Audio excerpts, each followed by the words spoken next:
Gia spends 2/5 of her money on a shirt. She then spends 4/9 of her remaining money on a pair of shoes. What fraction of her money is left? So here is our first bar model, and it's going to represent all of the money that Gia has. We know she is spending 2/5 of her money on a shirt. So I'm going to split my whole into fifths and shade in 2 of those. And again, that represents the money she is spending on a shirt. Now it says 4/9 of her remaining. That of the remaining part is super important because we're looking at just this part of her money. So this is what her remaining money is. And I notice of the remaining, it's already split into thirds, but it says that we need 4/9 of her remaining. So for me to get from thirds into ninths, I need to split each of my pieces into thirds.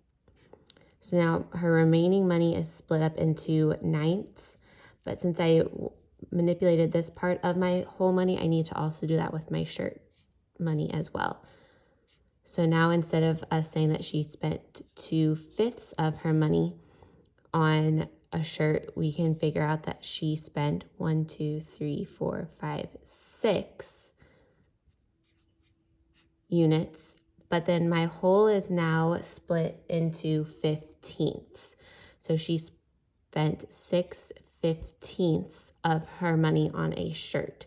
So 2/5 is equivalent to 6/15. And now I can shade in 4/9 of my remaining money. And she used that for a pair of shoes. So I'm going to label that shoes so I can remember what she's spending her money on.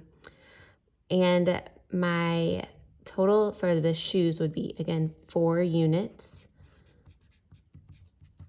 And if 1 unit is equal to 1/15, 4 units is equal to 4/15.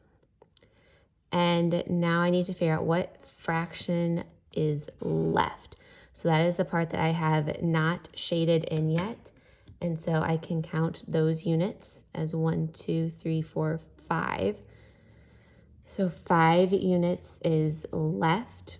And again, if 1 unit is 1/15, that would be 1/15 times 5, which would give us 5/15.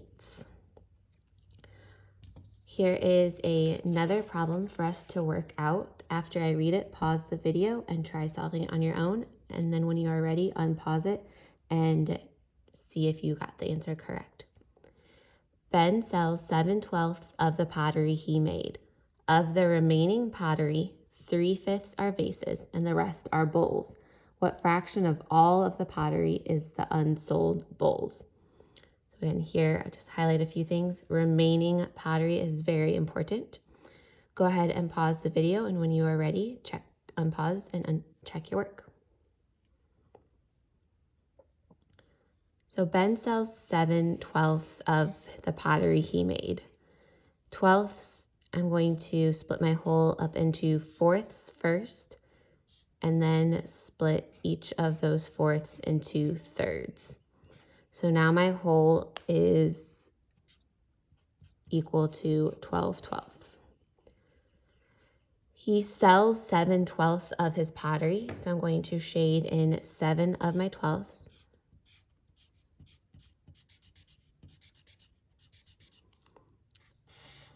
And that is what he has sold.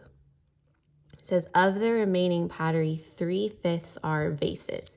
So I'm going to cover up what he's already looked and sold, and I'm going to look at just what he has left.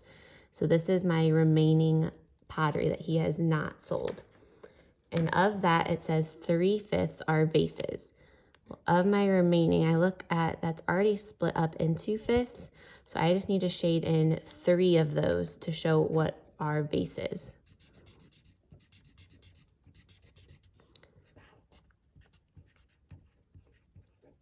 And then it says the rest are bowls. What is the fraction of the pottery is the unsold bowls?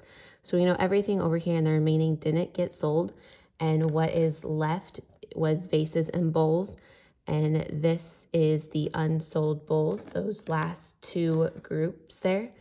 So I would have 2 units that were the unsold bowls. If 12 twelfths is 1 whole, that means each unit is equivalent to 1/12. So if I have 2 of those, it means I have 1/12 plus 1/12, or 2 groups of 1/12, and that is equivalent to 2/12. So he has 2/12 of his total pottery is the unsold bowls. I can solve this with a math problem as well using multiplication. So I can look at 5/12 is what was remaining. Since 7 was what was sold, 5 was left, since 5 plus 7 equals 12. And it said 3/5 of those were vases. That word of reminds us to multiply. So I have 15/60 were the vases, and then what was left is the bowls. So we already know that this was 3/12, which is an equivalent fraction to 15/60. And so since he started with 5/12 and he had 3/12 worth were vases, again, he started with this. He had this many unsold vases. Whatever is left is the unsold bowls. So we already have our common denominator is twelfths. 5 take away 3 is 2. So we can also solve this using our multiplication of fractions.